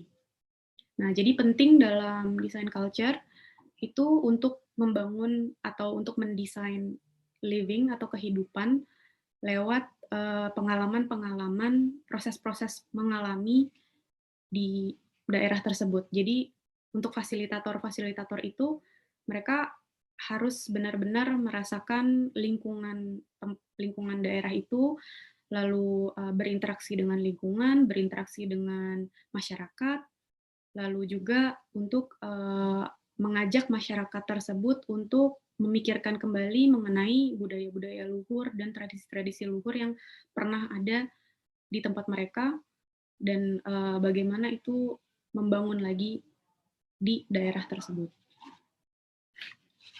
Nah, untuk yang selanjutnya, jadi kalau di Jepang itu akhirnya si desain produk itu sendiri, si object making itu sendiri, itu tuh akhirnya harus menjadi sesuatu objek yang bisa membawa atau bisa menjadi, bukan bisa menjadi hidup, tapi kehidupan itu bisa masuk ke dalam objek yang dibuat tersebut. Nah, maksudnya kehidupan yang bisa masuk ke dalam objek tersebut itu maksudnya seperti gagasan-gagasan atau proses-proses pembuatan, atau misalnya skill-skill daripada pengrajin-pengrajin, terus ide-ide. Nah, ini tuh semua yang menjadi kehidupan bagi barang tersebut. Nah, untuk bisa merasakan ini semua, perlu berdekatan dengan sumber-sumber material itu yang juga adalah lingkungan hidup mereka. Nah, dari sini juga timbul semacam kolaborasi-kolaborasi antara desainer-desainer dengan artisan-artisan dan juga pemerintah, support dari pemerintah dan masyarakat setempat untuk bisa mereinvent atau untuk bisa memulihkan spirit dari harmonious living, spirit dari kehidupan yang harmoni dengan alam melalui objek-objek keseharian dan traditional craft. Nah, jadi sampai kepada summary atau presentasi akhir dari presentasi hari ini. Jadi lewat pemahaman filosofi hidup ini, orang-orang Jepang itu mampu memahami bahwa kehidupannya itu tidak mungkin lepas dari kehidupan alam. Jadi mereka lahir di situ, mereka tumbuh, mereka menetap, mereka mati. Nah, mereka juga ada kehidupan-kehidupan lain yang bermunculan dengan subur dan membangun hubungan-hubungan simbiosis dengan sesamanya, termasuk mereka sendiri. Nah, dari sini mereka paham bahwa setiap budaya dan tradisi luhur itu dapat dan berhak untuk hidup lewat mereka.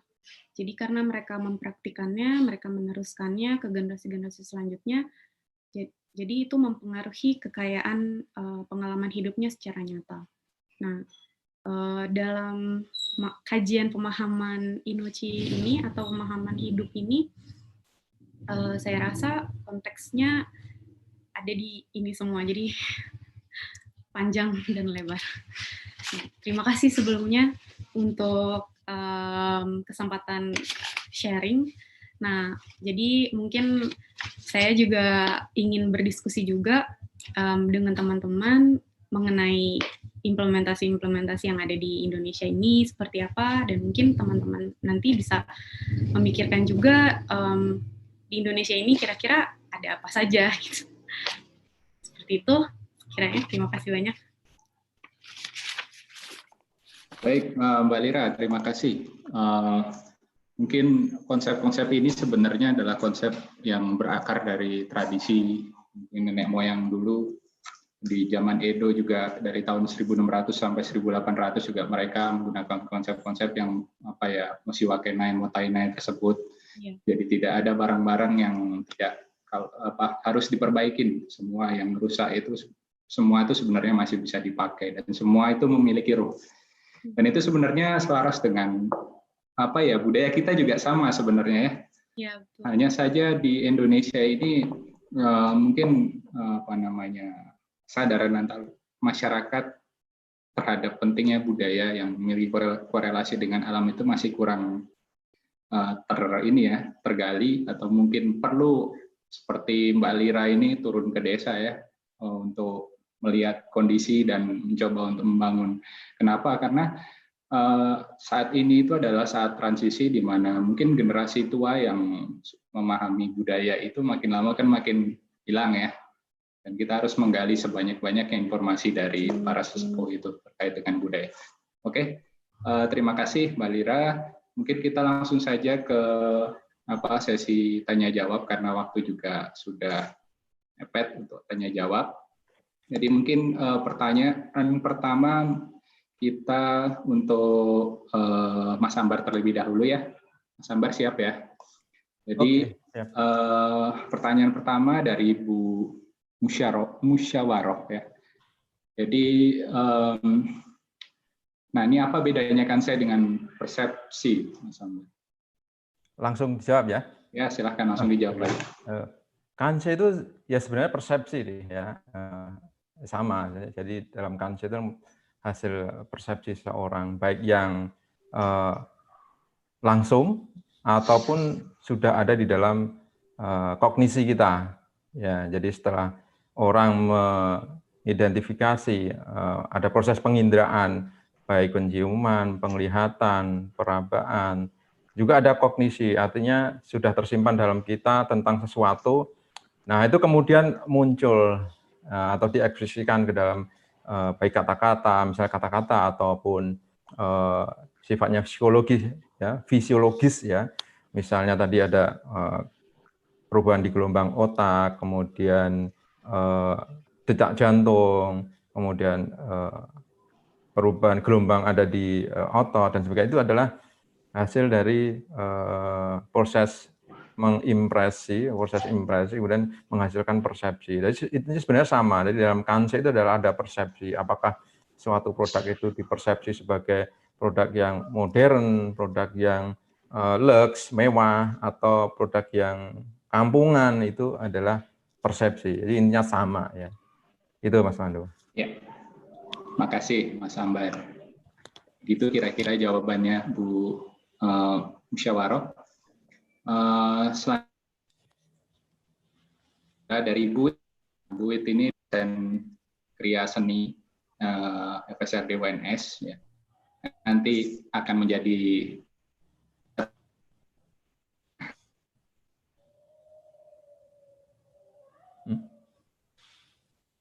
mungkin ini jaringannya Pak Pandu sedikit ada gangguan, jadi saya backup-nya aja. Selanjutnya ada pertanyaan dari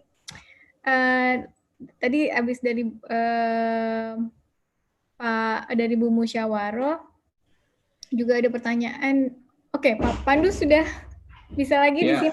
Silakan sudah. Pak. Maaf. Ya, beginilah kalau kita seminar online ya. Ketendang-tendang. Oke, silakan Mbak lanjut. Ya, pertanyaan selanjutnya untuk Mbak Lira ya, dari Bu Wit, dosen dari Kriya Tekstil di FSRD UNS.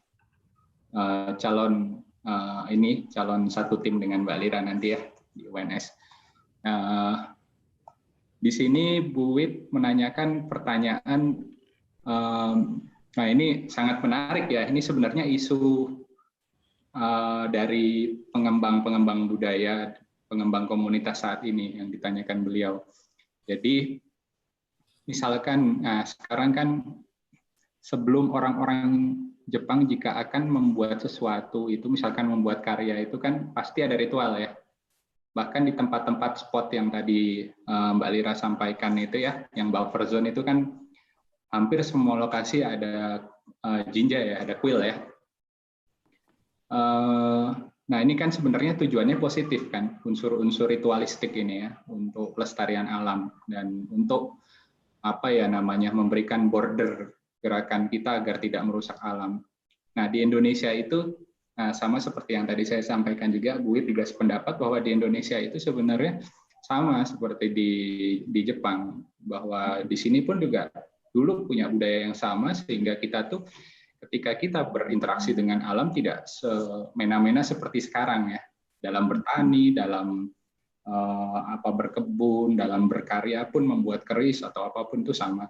Tetapi keadaannya adalah sekarang di Indonesia apabila kita melakukan kegiatan-kegiatan yang sifatnya ritualistik, kan mungkin Mbak Lira kenal kejawen ya, hal-hal seperti itu.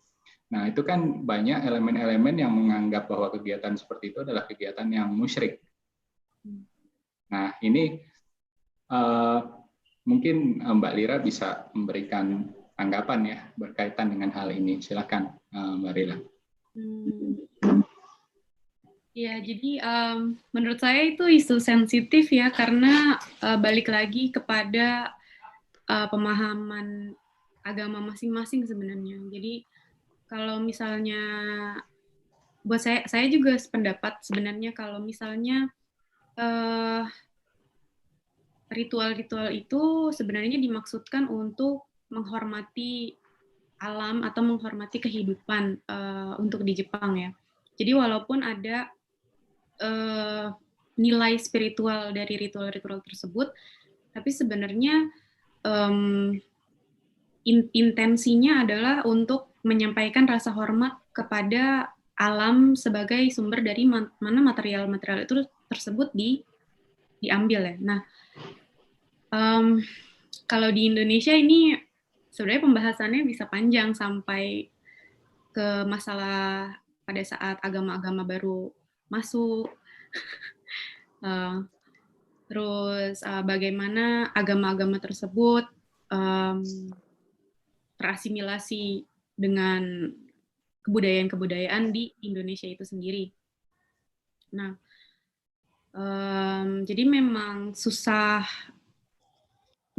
untuk bisa melihat ritual-ritual itu sebagai sesuatu yang positif, atau ritual-ritual itu sebenarnya sebagai sesuatu yang menghormati alam, dan juga sebenarnya pada intinya adalah menghormati Tuhan yang sudah memberikan, karena mungkin konotasinya itu di sini adalah mungkin kalau yang beragama Muslim itu konotasinya itu seperti worshiping other than Allah ya, misalnya worshiping other God gitu. Jadi maksudnya konotasinya itu adalah untuk menyekutukan, maka itu dianggap sebagai musyrik. Nah, tetapi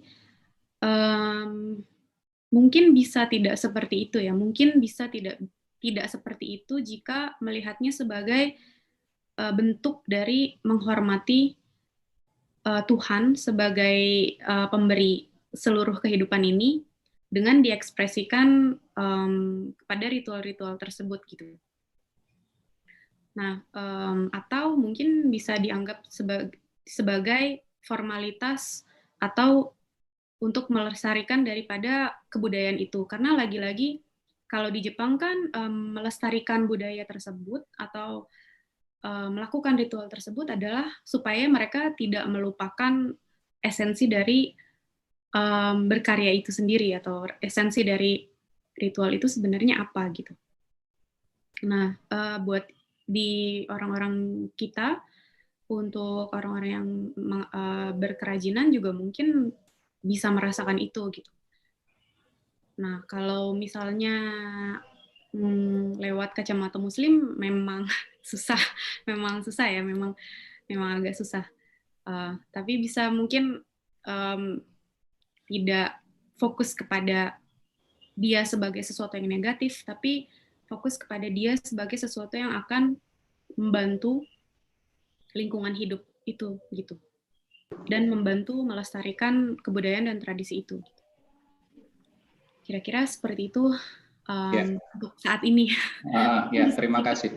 Ya, memang itu zona abu-abu ya. Kalau untuk kita bahas, apalagi yang memiliki perspektif berbeda, memang tidak akan ada habisnya untuk kita bahas. Tapi mungkin pengalaman saya ketika mengembangkan komunitas di desa ya, di Belanggu, itu kan ada ritual wiwitan, ritual panen padi. Memang kadang kita perlu mengenal budaya itu terlebih dahulu sebelum menjudge ya. Jadi ternyata bahwa memang ritual wiwitan itu pun sendiri beda antara satu wilayah dengan wilayah lain.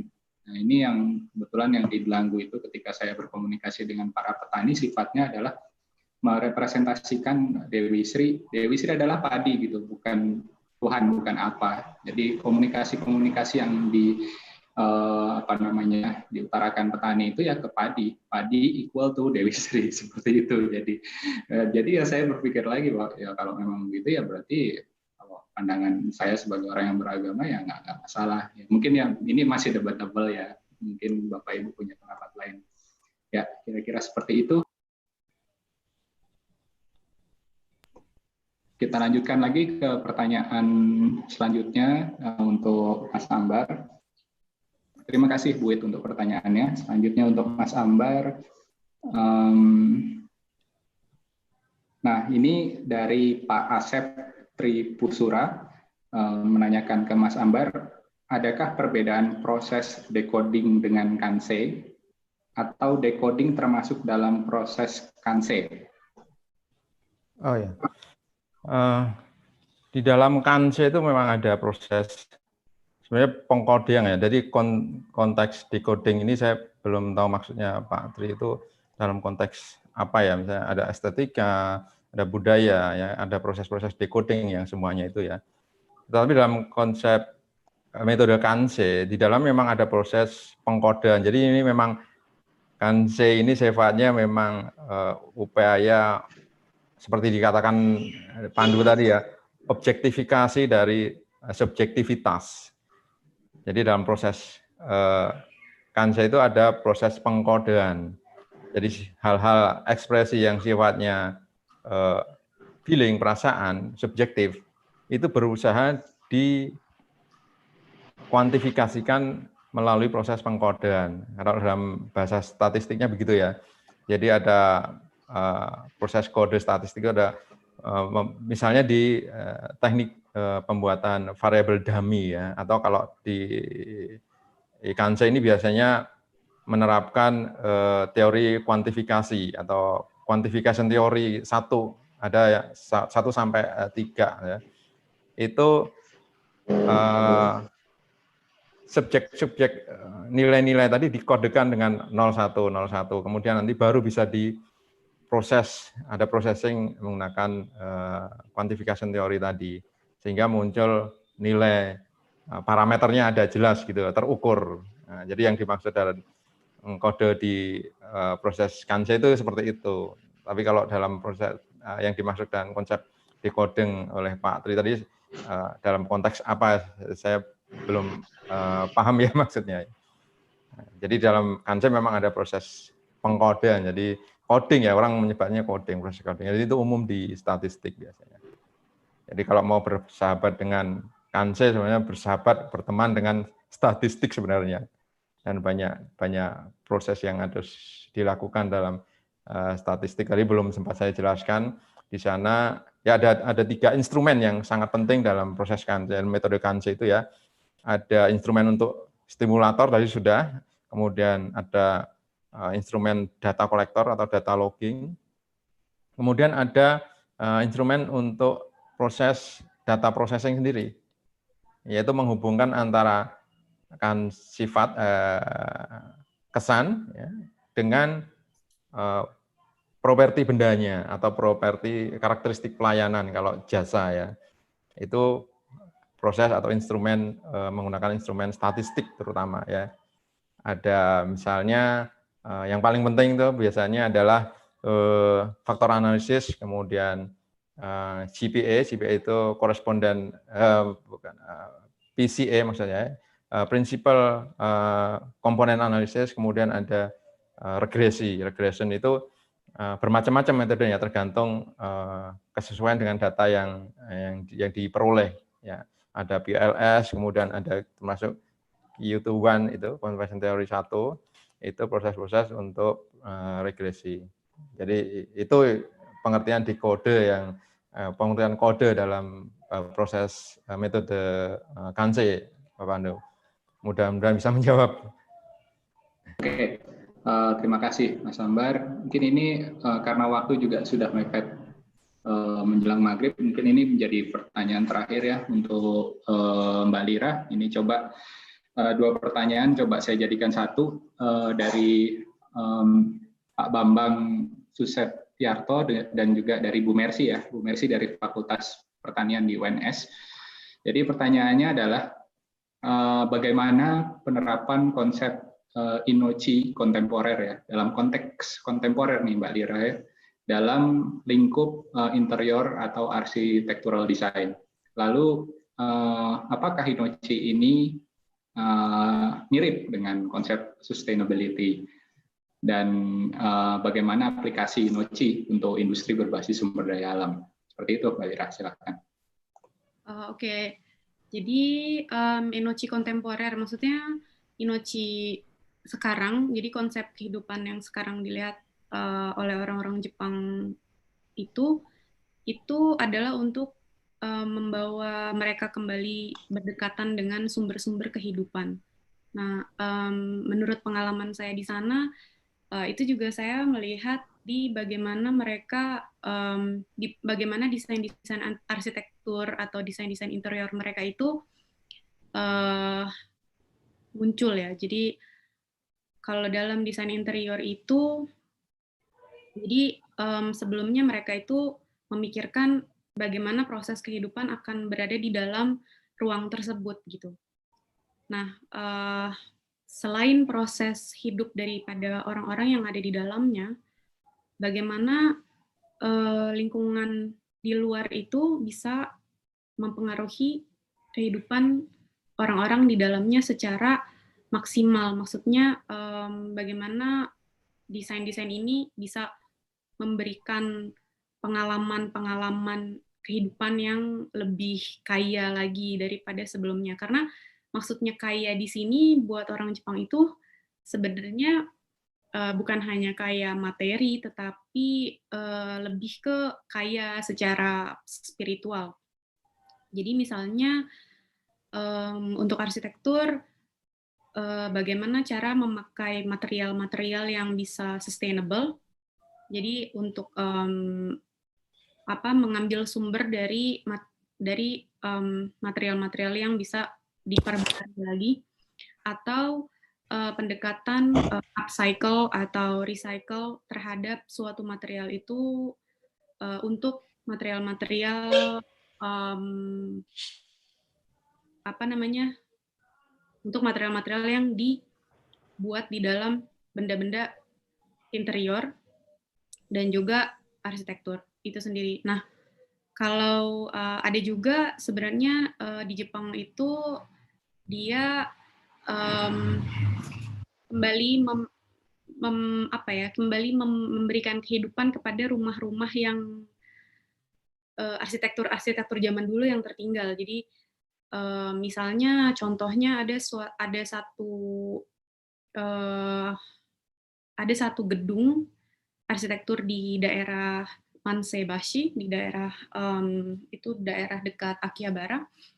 Jadi dulunya gedung itu adalah stasiun Mansebashi yang pertama muncul di era restorasi Meiji itu, setelah restorasi Meiji itu. Nah, lalu tidak dipakai lagi. Nah, gedung ini sangat identik dan dia memiliki sejarah yang panjang, sehingga masyarakat itu merasa gedung ini tidak boleh diruntuhkan atau dipugar, ya, nggak boleh diruntuhin. Jadinya mereka memugar dan memberikan kehidupan kembali kepada gedung tersebut dengan merubah fungsinya dari stasiun menjadi restoran dan menjadi tempat-tempat untuk menjual karya-karya folk craft seperti itu. Nah, lalu tadi pertanyaan kedua mirip, apakah konsep Innochi mirip dengan konsep sustainability? Ya, sebenarnya memang pendalaman daripada konsep kehidupan ini adalah mengarah ke keberlanjutan dari sesuatu ya. Jadi maksudnya keberlanjutan dari sesuatu itu bukan hanya satu kehidupan yang berlanjut, tapi seluruh kehidupan itu harus jadi sustainable gitu. Nah, jadi misalnya dalam industri sekarang, bagaimana caranya untuk mempertemukan antara tradisi, budaya, dan juga teknologi. Nah, ini adalah pertanyaan yang bahkan pakar-pakar di Jepang sekarang itu sedang membangun ya. Jadi bagaimana caranya kita bridging antara tradisi dan budaya yang luhur itu dengan kemajuan teknologi itu. Nah,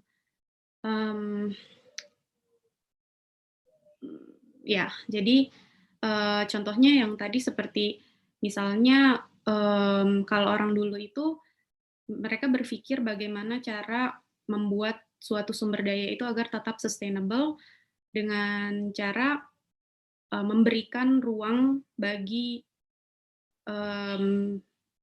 memberikan ruang tumbuh ya, pertumbuhan untuk sesuatu itu. Misalnya seperti mengambil kayu-kayu. Nah, kayu-kayu itu tidak lantas semuanya diambil karena karena misalnya hutan-hutan yang dibabat itu dia akan kehilangan biodiversity-nya, dia akan kehilangan ekosistemnya, dia akan kehilangan kehidupannya. Nah, saat kehidupan alam itu hilang, kehidupan manusia juga tidak akan bisa sustainable seperti itu. Nah, jadi maksudnya adalah untuk berpikir bagaimana cara sesuatu itu, cara hidup dari sesuatu itu untuk lestari. Nah, jadinya esensi dari kehidupan itu sendiri harus dipikirkan gitu. Nah, ini jadinya kembali lagi ke pemikiran dalam industri ini, apakah sesuatu ini harus dihasilkan atau tidak? Apakah sesuatu yang dihasilkan ini, bagaimana sesuatu yang dibuat ini akan memberikan dampak pada kehidupan lingkungan di sekitarnya gitu. Tidak hanya memberikan dampak kepada kehidupan manusia gitu. Ya, terima kasih Mbak Lira penjelasannya. Mungkin saya ada satu pertanyaan lagi, cuman minta dijawab secara singkat oleh Mas Ambar ya. Ini menjadi yang terakhir untuk pertanyaan. Jadi begini pertanyaannya Mas Ambar. Jadi dari Ibu Golda Mamora. Jadi apa perbedaan khusus antara Kansei method dengan desain metode lain? Karena beliau melihat dari negara lain ya. Beliau melihat di brosur dari MDes, maksudnya apa ya? Magister Design atau apa ya mungkin Magister Design ya.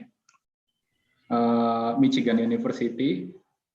Ada sebutan lain untuk desain metode sejenis yaitu integratif design. Nah, apa perbedaan antara Kansei design dengan integratif design? Kira-kira Mas Ambar. Silahkan. Oke, terima kasih. Metode desain itu banyak sekali ya, banyak sekali metode desain itu, dan sekarang yang lagi tren kan UX ya, user experience itu aja ada 25 metode kalau nggak salah ya, ada 25 metode, dan Kanse Engineering itu hanya salah satu saja dari metode yang ada di dalam user experience. Nah, kekhasan dari Kanse Engineering itu adalah kemampuan dia mentransformasikan sifat-sifat emosional, subjektivitas atau feeling lebih tepatnya itu ke dalam produk ya. Ke dalam produk hingga pada tingkatan aspek detailnya, misalnya warna, tekstur, itu bisa ditransformasikan dan terukur ya, terukur sehingga kalau misalnya kita bilang material ini kesannya nyaman, nyamannya seberapa? Nah, itu adalah kekhasan dari Kanse ya. Dan kalau dari yang ditanyakan tadi banyak metode-metode desain integratif, yang setahu saya integratif itu memang banyak aspek yang diintegrasikan ke dalam produk itu apa, tergantung apa ya, apakah budaya bisa culture bisa juga hal-hal yang sifatnya style ya, atau mungkin sustainability itu bisa diintegrasikan ke dalam produk atau desain. Tetapi kalau Kanse ini khusus dia mentransformasikan feeling ya atau emosi ke dalam produk itu. Jadi kekhasan Kanse itu ya. Itu Mas Pandu. Ya, terima kasih. Ya, mudah-mudahan bisa menjawab tadi jawaban dari Mas Ambar. Baik, terima kasih banyak untuk pertanyaan dari Bapak Ibu. Mohon maaf karena sebenarnya ada pertanyaan-pertanyaan lain yang nggak kalah menarik dengan pertanyaan yang tadi saya sebutkan, tetapi karena waktu, jadi kita membatasi dan mudah-mudahan ada kesempatan lain sehingga bisa mewadahi diskusi lanjutan dari pertemuan kita hari ini. Terima kasih Mas Ambar dan Mbak Lira. Karena beliau berdua ini termasuk fresh graduate dan baru datang ke Indonesia ya dari Chiba ya 2018-2019an ya lulusnya kalau nggak salah. Nah itu kita harap agar beliau-beliau dapat memberikan dampak langsung kepada dunia desain, dunia pengembangan komunitas khususnya Mbak Lira. Kalau dunia desain itu mungkin Mas Ambar ya bisa memberikan input-input kepada desain produk atau desain interior dan juga untuk pengembangan komunitas, pengembangan desa. Saya kira Mbak Lira akan sangat banyak memberikan dampak nantinya ketika sudah lama di Indonesia. Ini juga tadi Mbak Lira juga dimotivasi oleh dosen arsitek ya, Bu Mus ya, dosen arsitek agar bisa segera terjun langsung untuk mengembangkan komunitas di Indonesia, mungkin di Solo dan sekitarnya ya. Saya kira begitu. Terima kasih banyak semuanya. Mungkin kalau ada salah kata dari saya sebagai moderator, mohon maaf. Assalamualaikum warahmatullahi wabarakatuh. Saya kembalikan kepada Bu Ruli sebagai MC. Terima kasih. Terima kasih Pak Pandu, Bu Lira, dan Pak Ambar. Alhamdulillah hari ini kegiatan bisa berjalan lancar dan semoga Bapak Ibu sekalian mendapat hikmah, dan saya berharap kita bisa saling berkolaborasi. Ini sudah ada Bu Umul tadi, ada Bu Musyawaroh juga dari Prodi Arsitektur UNS yang kedepannya bisa kita berjejaring dan menjalin network untuk punya karya bersama. Saya pikir dari pertemuan ini ya yang harus dilakukan, goals-nya ke depan adalah berjejaring. Tanpa memanjangkan waktu kembali, kami akhiri perjumpaan dan acara hari ini. Berharap di bulan depan atau di bulan berikutnya ketika ada agenda PSG UNS, Bapak Ibu bisa hadir kembali bersama kami, dan kami punya sosmed di PSG UNS dan Facebook, silakan diklik untuk mendapat informasi-informasi update-nya. Bapak Ibu terima kasih, sampai jumpa di kegiatan berikutnya. Assalamualaikum warahmatullahi wabarakatuh. Ya, sayonara nih, terima kasih. Assalamualaikum warahmatullahi wabarakatuh. Terima kasih. Tapi sebelumnya boleh nggak ini buka panelnya dulu, kita foto keluarga yuk. Pak Agung, Pak Tri, Mbak Dewi, Mbak Pika, Saya foto dulu ya. 1, 2, 3 family picture. Satu lagi yang masih bertahan sampai jam segini. Yes, terima kasih Bapak Ibu, Mas Mbak semuanya. Kita bertemu lagi di acara selanjutnya PSJ. Terima kasih. Ya, saya